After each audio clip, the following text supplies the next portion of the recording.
여러분 들으셨습니까? 단 14살의 한 소년이 바로 한국의 미래를 정확히 예언했다고 합니다. 그것도 지금 우리가 마주하게 될 가장 위험한 시기까지 말이죠. 그 소년의 이름은 아비기아 아난드. 그는 인도에서 태어났고 2019년 카메라 앞에 서서 말했습니다. 2020년 3월부터 전 세계가 전염병에 휩싸일 것입니다. 당시엔 누구도 믿지 않았지만 코로나는 실제로 그의 말처럼 시작됐습니다. 그가 언급한 시기, 최악의 구간, 백신 개발 시점까지 놀랍도록 정확했습니다. 그리고 지금 그는 한국에 대해 경고하고 있습니다.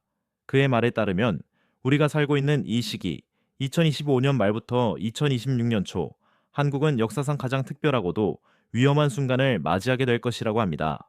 돌아보면 우리는 수많은 고난을 이겨냈습니다. 일제강점기의 어둠, 육지의무 전쟁의 폐허, IMF 외환위기, 그리고 코로나19 팬데믹까지 그때마다 우리는 다시 일어섰고 기적을 만들어냈습니다. 가난한 나라에서 선진국으로, 전쟁터에서 문화 강국으로. 이것이 바로 우리 한국인의 힘입니다. 아픔을 딛고 일어나는 끈기, 절망 속에서도 희망을 만들어내는 불굴의 정신. 하지만 지금 아비기야 아난드는 말합니다. 이제 막 시작된 이 시기, 한국이 새로운 시험대에 올랐다고. 그가 본 미래는 전쟁도 전염병도 아닙니다.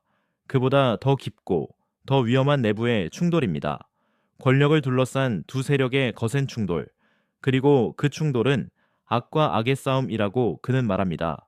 선과 악의 대결이 아닙니다. 두 세력 모두 정의롭지 않다는 뜻입니다. 겉으론 국민을 위한다고 말하지만 속으론 자신의 이익과 권력만을 쫓는 싸움이라는 것입니다. 한쪽은 오래된 기득권 세력, 정치, 경제, 언론을 장악하고 있는 구조, 다른 한쪽은 기존 질서를 무너뜨리려는 새로운 세력, 하지만 그들 역시 정의롭지 않으며 수단이 정당하지 않을 것이라고 합니다. 그리고 이 싸움의 한가운데 국민이 있습니다. 우리는 도구가 될 것입니다. 달콤한 약속에 흔들리고 서로를 적으로 바라보게 될 것입니다. 그들의 진짜 목적은 오직 하나, 더 큰 권력입니다. 아비기야, 아난드는 경고합니다. 이 싸움에서 누가 이기든 국민은 결국 어둠의 시기를 겪게 될 것이라고. 이 이야기를 들으셨다면 마음이 답답해지셨을 겁니다. 희망이 없는 것처럼 느껴지실 수도 있습니다. 하지만 잠시만 기다려 주십시오. 진짜 이야기는 지금부터 시작입니다. 여러분, 누군가가 미래를 본다고 말하면 우리는 의심부터 합니다. 당연한 일입니다. 세상에는 거짓 예언자들이 너무 많았으니까요. 하지만 아비기야 아난드는 다릅니다. 그의 예언은 말이 아니라 사실로 증명되었습니다. 그가 처음 세상의 주목을 받은 것은 2019년 8월이었습니다. 당시 그는 유튜브에 한 편의 영상을 올렸습니다. 그 영상에서 그는 2020년 3월부터 시작될 전염병을 경고했습니다. 그냥 막연한 경고가 아니었습니다. 그는 구체적으로 말했습니다. 3월부터 5월까지가 가장 위험한 시기가 될 것이며 전 세계가 멈춰 설 것이라고. 여러분, 그 말이 현실이 되었습니다. 2020년 3월 코로나19가 전 세계를 강타했습니다. 4월과 5월 정말로 세상이 멈췄습니다. 나라마다 국경을 닫았고 도시마다 봉쇄령이 내려졌습니다. 거리는 텅 비었고 사람들은 집에 갇혔습니다. 14살 소년이 본 미래가 정확히 우리 눈앞에 펼쳐진 것입니다. 하지만 그것만이 아니었습니다. 그는 백신이 개발될 시기까지 예측했습니다. 2020년 말부터 2021년 초 사이에 백신이 나올 것이고 그때부터 상황이 조금씩 나아질 것이라고 했습니다. 여러분도 기억하실 겁니다. 2020년 12월 첫 백신이 승인되었고 2021년 초부터 접종이 시작되었습니다. 그의 말 그대로였습니다. 이쯤 되면 우연이라고 보기 어렵습니다. 하지만 그의 능력은 여기서 끝나지 않았습니다. 2021년 초 세상은 암호화폐 열풍에 빠져 있었습니다. 비트코인 가격이 치솟고 있었고 사람들은 이제 끝없이 오를 것이라고 믿었습니다. 그런데 바로 그때 아비기아 아난드가 경고했습니다. 곧 급락할 것이라고. 사람들은 비웃었습니다. 하지만 몇 달 후 비트코인은 정말로 폭락했습니다. 수많은 사람들이 손실을 입었지만 그의 경고를 들은 사람들은 미리 대비할 수 있었습니다. 같은 해 그는 또 다른 경고를 했습니다. 세계 물류 시스템이 무너질 것이고 물가가 치솟을 것이라고. 여러분, 그 후 무슨 일이 일어났습니까? 전 세계 항구에 배들이 밀려들어 몇 주씩 대기했고 공장들은 부품을 구하지 못해 생산을 멈췄습니다. 슈퍼마켓 선반은 텅 비었고 우리가 당연하게 여기던 물건들을 구할 수 없게 되었습니다. 물가는 급등했습니다. 모든 것이 그가 본 대로 일어났습니다. 자연재해도 마찬가지였습니다. 2021년 그는 인도의 극심한 폭염과 홍수가 올 것이라고 예측했습니다. 그해 여름 인도는 기록적인 폭염에 시달렸고 이어서 엄청난 홍수가 덮쳤습니다. 2022년에 내내는 파키스탄에 대홍수가 올 것이라고 했습니다. 그해 여름 파키스탄 국토의 3분의 1이 물에 잠겼습니다. 수천만 명이 집을 잃었습니다. 여러분, 이제 이해가 되십니까? 아비기야 아난드는 단순히 추측하는 사람이 아닙니다. 그는 우주의 언어를 읽는 사람입니다. 별들의 움직임 속에서 미래의 그림자를 보는 사람입니다. 그런데 여러분, 바로 이 사람이 최근 매우 심각한 표정으로 카메라 앞에 섰습니다. 그가 본 것은 전 세계의 미래였고 그 중에서도 한반도의 운명이었습니다. 그의 목소리에는 긴장감이 있었습니다. 마치 우리에게 꼭 전해야 할 급한 소식이 있는 것처럼 말입니다. 그는 말했습니다. 올해 말부터 내년 초 사이 세상에 큰 변화가 올 것이라고, 그리고 그 변화의 중심에 우리 한국이 서 있다고. 도대체 그가 본 것은 무엇이었을까요? 세상의 평화가 찾아오는 바로 그 순간 한반도에는 폭풍이 몰아칩니다. 아비기야 아난드가 본 미래는 이중적입니다. 한쪽에서는 희망이 피어나고 다른 한쪽에서는 시험이 시작됩니다. 여러분, 그가 본 것을 지금부터 차근차근 말씀드리겠습니다. 올해 말부터 내년 초 사이 지금 세계를 괴롭히고 있는 전쟁들이 끝납니다. 러시아와 우크라이나의 전쟁, 중동의 끝없는 분쟁들, 이 모든 것이 마침내 멈춥니다. 아비기야 아난드는 베다 점성술의 언어로 이렇게 설명합니다. 화성의 붉은 기운이 약해지고 토성의 무거운 그림자가 걷힙니다. 그리고 목성의 따뜻한 빛이 강해집니다. 무슨 뜻일까요? 화성은 전쟁과 분노의 별입니다. 토성은 억압과 고통의 별입니다. 이 두 별의 영향력이 약해지면 세상은 싸움을 멈춥니다. 대신 목성이 강해집니다. 목성은 평화와 지혜의 별입니다. 이 별이 강해지면 사람들은 대화를 시작하고 합의에 이릅니다. 여러분, 이것은 좋은 소식입니다. 전 세계가 평화를 되찾는 것입니다. 수년간 계속된 전쟁으로 지친 사람들이 드디어 안도의 숨을 쉴 수 있게 됩니다. 무기가 내려지고 협상 테이블이 마련되고 사람들이 집으로 돌아갑니다. 하지만 여러분, 바로 그 순간 한반도에는 다른 일이 시작됩니다. 아비기야 아난드는 이것을 매우 특별하고 위험한 시기라고 불렀습니다. 그는 여러 번 강조했습니다. 이것은 북한과 남한 사이의 전쟁이 아니라고, 탱크가 움직이고 미사일이 날아가는 그런 전쟁이 아니라고. 그럼 무엇일까요? 그것은 내부로부터의 전쟁입니다. 권력을 향한 거대한 충돌입니다. 한국 안에서 두 거대한 세력이 맞붙습니다. 그런데 이 싸움의 강도는 실제 전쟁만큼이나 파괴적일 것입니다. 총알은 날아가지 않지만 사람들의 마음은 찢어집니다. 폭탄은 터지지 않지만 사회는 산산조각 납니다. 여러분, 더 충격적인 것은 이 싸움의 본질입니다. 아비기야 아난드는 베다 점성술의 언어로 이것을 악과 악의 싸움이라고 표현했습니다. 이 말을 잘 이해하셔야 합니다. 이것은 선한 편과 악한 편의 대결이 아닙니다. 양쪽 모두 정의롭지 않다는 뜻입니다. 양쪽 모두 국민을 생각한다고 말하지만 실제로는 자기들의 이익만 챙긴다는 것입니다. 점성술에서 이런 상황은 두 별의 충돌로 나타납니다. 하나는 라후라는 별입니다. 이 별은 끝없는 욕망을 의미합니다. 물질적인 것에 대한 집착, 권력에 대한 갈망, 더 많이 가지려는 탐욕을 상징합니다. 다른 하나는 케투라는 별입니다.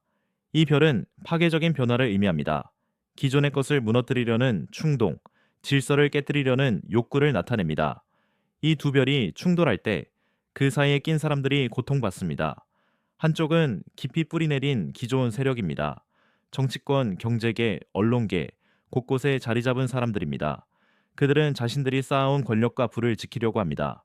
그들은 국민의 이익보다 자신들의 특권을 먼저 생각합니다. 어떤 수단을 써서라도 자신들의 자리를 지키려고 할 것입니다. 다른 한쪽은 새롭게 떠오르는 도전 세력입니다. 그들은 변화를 외칩니다. 낡은 시스템을 무너뜨리고 새로운 세상을 만들겠다고 약속합니다.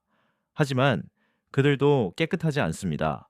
그들도 결국 자신들만의 권력 구조를 만들려고 합니다. 그 과정에서 사용하는 방법들은 정당하지 않습니다. 여러분, 이 두 세력은 우리를 도구로 사용할 것입니다. 그들은 아름다운 말로 우리를 현혹시킬 것입니다.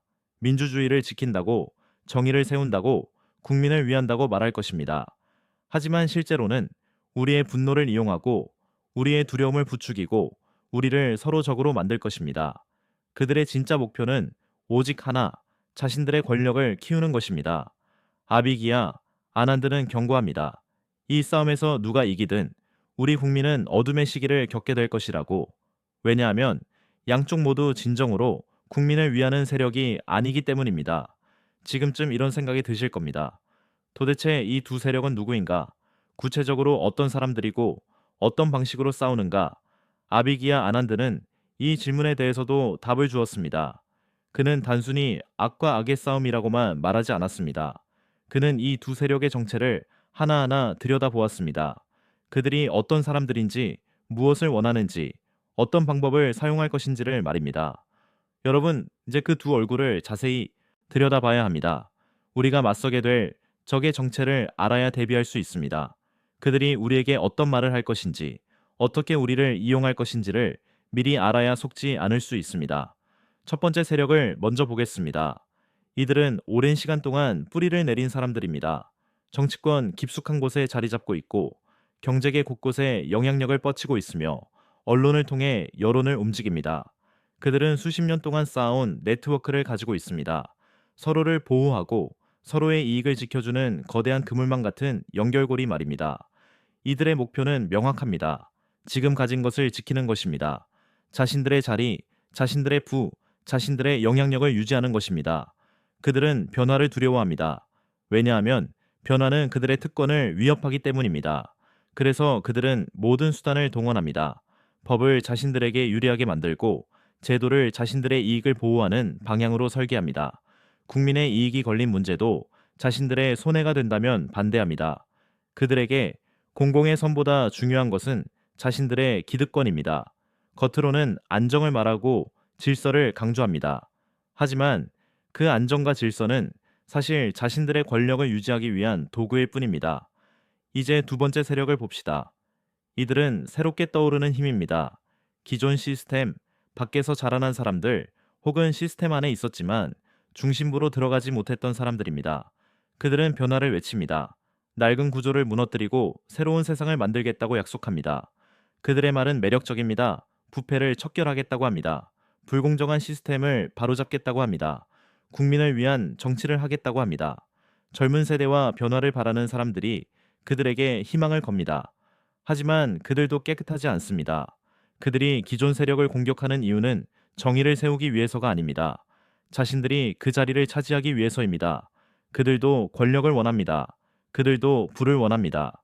그들도 영향력을 원합니다. 단지 지금은 그것을 가지지 못했을 뿐입니다. 그래서 그들이 사용하는 방법도 정당하지 않습니다. 거짓을 퍼뜨리고 상대방을 악마로 만들고 국민의 분노를 부추깁니다. 목적을 위해서라면 수단을 가리지 않습니다. 그들이 말하는 정의는 결국 자신들만의 정의일 뿐입니다. 이제 가장 슬픈 부분을 말씀드려야겠습니다. 이 두 세력은 우리를 전쟁터에 내몰 것입니다. 그들은 우리를 자기 편으로 만들기 위해 온갖 말을 쏟아낼 것입니다. 한쪽은 안정과 질서를 지켜야 한다고 말하며 우리의 두려움을 자극할 것입니다. 다른 한쪽은 변화와 정의를 외치며 우리의 분노를 부채질할 것입니다. 우리는 선택을 강요받을 것입니다. 이쪽 아니면 저쪽, 적 아니면 아군, 중간은 없다고 그들은 말할 것입니다. 상대편을 지지하는 사람은 적이라고, 배신자라고, 나쁜 사람이라고 낙인 찍을 것입니다. 이웃과 이웃이 갈라지고, 가족과 가족이 나뉘고, 친구와 친구가 등을 돌릴 것입니다. 우리는 서로를 미워하게 될 것입니다. 하지만 그 미움으로 이득을 보는 사람은 우리가 아닙니다. 그 두 세력입니다. 그들은 우리의 진심 어린 걱정을 이용할 것입니다. 우리의 정의감을 악용할 것입니다. 우리의 애국심을 도구로 삼을 것입니다. 그리고 우리가 서로 싸우는 동안 그들은 권력의 자리를 차지하기 위해 움직일 것입니다. 아비기야 아난드는 분명히 말했습니다. 이 싸움에서 누가 이기든 결과는 같다고, 국민에게는 어둠의 시기가 올 것이라고. 왜냐하면 양쪽 모두 진정으로 국민을 위하는 세력이 아니기 때문입니다. 승자가 누구든 그들이 가장 먼저 할 일은 자신들의 권력을 공고히 하는 것입니다. 자신들을 도운 사람들에게 보상하고 자신들을 반대한 사람들을 제거하는 것입니다. 국민의 상처를 치유하는 것이 아니라 자신들의 지위를 강화하는 것입니다. 그렇다면 우리는 어떻게 해야 할까요? 이 어둠 속에서 빠져나갈 길은 없는 것일까요? 아비기야, 아난드는 이 질문 앞에서 오랫동안 별들을 바라보았다고 합니다. 그리고 그는 어둠 너머에 있는 무언가를 발견했습니다. 목성과 금성이 만나는 특별한 순간, 2027년에 한국의 특별한 영혼이 태어날 것이라고 말입니다. 그 아이는 보통 아이가 아닐 것입니다. 그 아이 안에는 한국을 어둠에서 꺼낼 힘이 있을 것입니다. 하지만 그 구원의 이야기에는 우리가 견뎌야 할 긴 시간이 있습니다. 2027년 목성과 금성이 하늘에서 만나는 날이 옵니다. 베다 점성술에서 이것은 매우 드문 일입니다. 목성은 지혜와 확장의 별입니다. 금성은 사랑과 조화의 별입니다. 이 두 별이 완벽하게 정렬되는 순간 특별한 에너지가 지구로 흘러듭니다. 그리고 바로 그 순간 한국의 한 아이가 태어날 것입니다. 아비기야 아난드는 이 아이를 특별한 영혼이라고 불렀습니다. 이 아이는 태어나면서부터 다를 것입니다. 부모와 주변 사람들은 처음에는 그것을 느끼지 못할 수도 있습니다. 하지만 시간이 지나면서 모두가 알게 될 것입니다. 이 아이 안에 보통 사람과는 다른 무언가가 있다는 것을 말입니다. 어린 시절부터 그 아이는 깊은 지혜를 보여줄 것입니다. 다른 아이들이 장난감으로 노는 나이에 그 아이는 세상의 이치에 대해 질문할 것입니다. 다른 아이들이 만화를 볼 나이에 그 아이는 사람들의 고통에 대해 생각할 것입니다. 주변 사람들은 그 아이 곁에 있으면 마음이 편안해지는 것을 느낄 것입니다. 설명할 수 없는 평화로움, 마치 오랜 친구를 만난 것 같은 편안함을 경험할 것입니다. 그것은 그 아이가 가진 특별한 기운입니다. 목성과 금성이 함께 선물한 에너지입니다. 그 아이는 자라면서 사람들을 끌어당기기 시작할 것입니다. 10대 후반이 되면 그 영향력이 점점 커질 것입니다. 사람들은 그에게 조언을 구할 것입니다. 처음에는 가까운 친구들과 가족들이, 그 다음에는 이웃들이, 그리고 점점 더 많은 사람들이 그를 찾을 것입니다. 놀라운 것은 그가 특별한 교육을 받지 않았다는 점입니다. 명문 대학을 나오지 않았고 유명한 스승 밑에서 배우지도 않았습니다. 하지만 그는 사회의 문제를 꿰뚫어 볼 것입니다. 경제의 모순을 이해할 것입니다. 정치의 본질을 간파할 것입니다. 그가 제시하는 해결책은 단순하지만 깊이가 있을 것입니다. 복잡하게 꼬인 문제들을 명쾌하게 풀어낼 것입니다. 사람들은 그의 말을 듣고 왜 우리는 이렇게 생각하지 못했을까? 라고 놀랄 것입니다. 가장 중요한 것은 그의 순수함입니다. 그는 권력을 원하지 않을 것입니다. 돈에 관심이 없을 것입니다. 명예를 추구하지 않을 것입니다. 이것이 그를 앞서 말한 두 세력과 완전히 다르게 만드는 점입니다. 기존 세력은 자신들의 기득권을 지키려고 합니다. 새로운 도전 세력은 권력을 차지하려고 합니다. 하지만 이 젊은 지도자는 오직 한 가지만 원할 것입니다. 한국 국민의 행복과 평화입니다. 사람들은 그의 눈을 보면 알 것입니다. 그가 진심이라는 것을, 그가 거짓이 없다는 것을, 그가 정말로 우리를 위한다는 것을 말입니다. 이것이 바로 진정한 지도자의 모습입니다. 하지만 슬픈 진실이 하나 있습니다. 그 아이가 2027년에 태어난다 해도 실제로 한국을 이끌 수 있는 나이가 되려면 20년에서 30년이 걸립니다. 2047년 혹은 2057년이 되어야 한다는 뜻입니다. 그때까지 우리는 기다려야 합니다. 그때까지 우리는 견뎌야 합니다. 아비기야, 아난드는 이것을 분명히 말했습니다. 한국은 매우 어려운 시기를 통과해야 한다고, 악과 악의 싸움을 지켜봐야 하고, 사회의 분열을 경험해야 하고, 어둠의 시기를 견뎌내야 한다고. 이것은 가혹한 진실입니다. 구원자가 온다는 것을 알면서도 우리는 그가 자랄 때까지 기다려야 합니다. 마치 긴 겨울을 견디며 봄을 기다리는 것과 같습니다. 봄이 올 것을 알지만 추위는 여전히 견뎌야 합니다. 그렇다면 이 긴 시간 동안 우리는 무엇을 해야 할까요? 그냥 앉아서 기다리기만 하면 될까요? 아닙니다. 아비기야, 아난드는 말합니다. 이 시간은 우리가 준비하는 시간이라고. 그 젊은 지도자가 올 때 그를 받아들일 준비가 된 사회를 만들어야 한다고. 그리고 그 준비는 지금부터 시작되어야 한다고 말입니다.